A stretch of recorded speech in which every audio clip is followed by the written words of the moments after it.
and Piedmont and Annapolis, Missouri, a blessed little town of only 301 people, right in Iron County. I am so glad to be here today with you all. This time last year, I think the Tea Party movement was just getting started, and we are all here today because we are not finished. We're not done with the job that needs to be done. We have just started. They have said a lot about you, about me, about everyone that's here today, the media and the government. April 15th last year, I had the pleasure of being downtown St. Louis at Keener Plaza, where we had over 10,000 people assembled. That event happened to coincide with Janet Napolitano's Department of Homeland Security, the report, which said that all you out here flying that military-authorized Gadsden flag may or may not be domestic terrorists. This is the same woman who, after our brave men and women came home from fighting and putting their lives on the line overseas, Janet Napolitano issued another report saying that perhaps we need to keep an eye on these men and women because the stress may be too much and they may just pop. They may be domestic terrorists.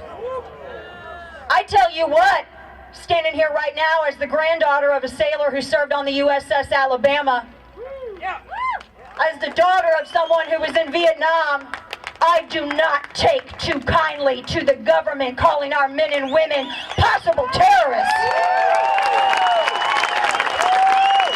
You want to see a fight, you do that. They've called us many things, and the latest narrative that this state-run media is doing is saying that we're all racists. They like to say that you don't see a lot of minorities at this event. Let me tell you probably why that is. I was at a town hall in South St. Louis County, where a black man was racially profiled by leftist thugs and beaten savagely in the parking lot of a middle school. And the media ignored it. There was no beer summit for Mr. Kenneth Gladney. Keith Oberman called him a liar, even though it was on video. We also had a woman there who was punched in the face by a purple-shirted SEIU thug. All on camera. So maybe women and minorities are a little bit scared because the leftists are taking tips from Al-Qaeda and disrupting peaceful gatherings. I use a lot of charged words because I tell you what, I am so fed up.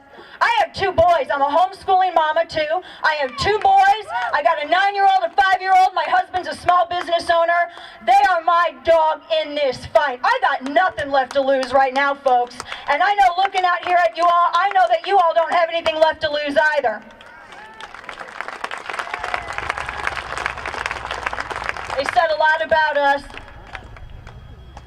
I was raised by a Democratic family. I was raised by a family who, and don't get me, they were friends with the Carnahans, the Carnahan family. I know. I pray for them every day. I was raised as a liberal, and I realized that I didn't believe what the Democrat Party believed. I realized that I didn't stand for the same things that they stand for. I realized that my family was taking part in politics with the most sexist, racist political party that has ever been in existence in this country. I left that party when I was a teenager because I was tired of the blatant sexism. I was tired of being used as a political pawn. I was tired of a party that supported female genocide. And if you want to talk about what abortion is, more female babies are aborted than male babies. It is female genocide. And the feminists flock to this party. I never understood that. This is the same party that says that black conservatives have Stockholm Syndrome. Well, what do they say about feminists who ironically support a party that supports female genocide? They say a lot about us. They say we're racist.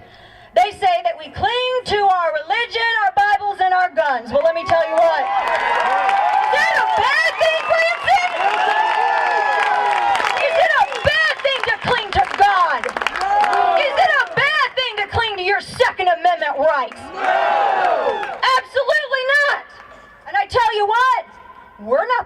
asking for handouts.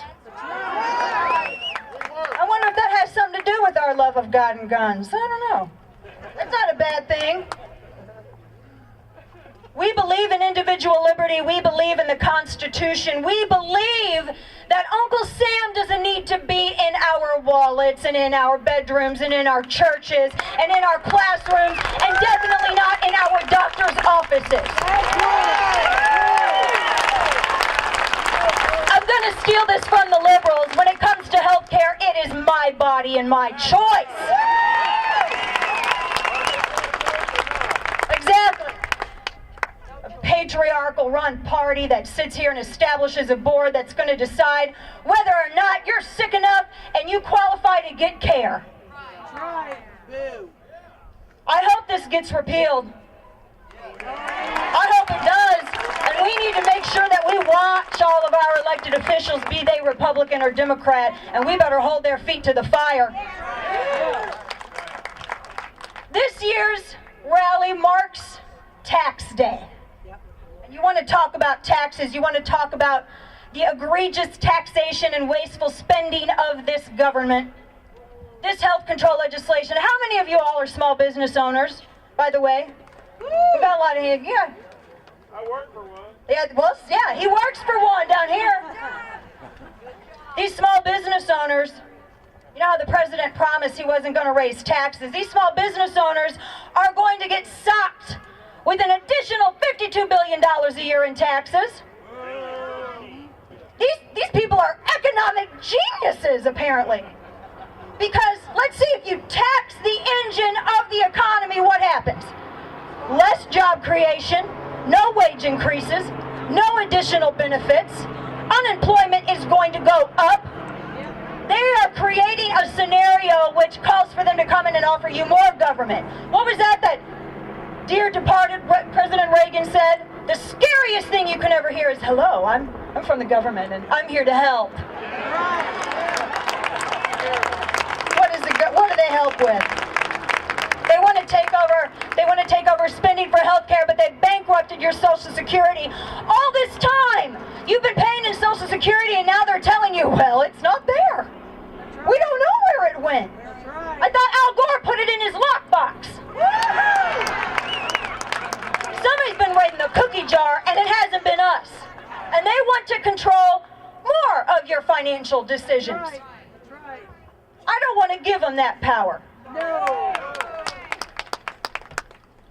I get so frustrated, and some people ask me if I ever calm down. I have notes on my phone, by the way. I'm not like checking to see if, I'm not surfing the web. I'm trying to do this to keep me on time because I like to talk. I'll go on for like 3 hours, I promise. I get so mad because I've known so many great people. I've known so many great men and women who have gone overseas and they have fought so hard for this country. And I feel like as conservatives, we've been asleep for a little bit. We're waking up now. Yes, we are. We've been asleep for a little bit, and I get so mad at all this stuff coming down the pipe because this isn't America. Uncle Sam telling you, I want your health care, I want this, I want that. Cap and trade, they're going to be able to tell you whether or not your appliances meet their criteria before you can sell your home. That's not America. That's not what my grandfather fought for. That's not what my father fought for. That's not what all of these amazing veterans here fought for. They fought for individual liberty.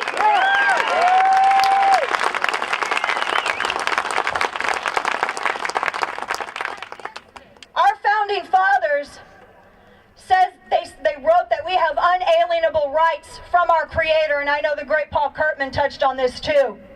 Government is trying to play God. That's right. That's right. Government did not give me my free speech. That's right. Government did not give me my right to peacefully assemble. Government did not give me the right to write about what I want to write about and get on the radio and talk about what I want to talk about. Those rights come from God.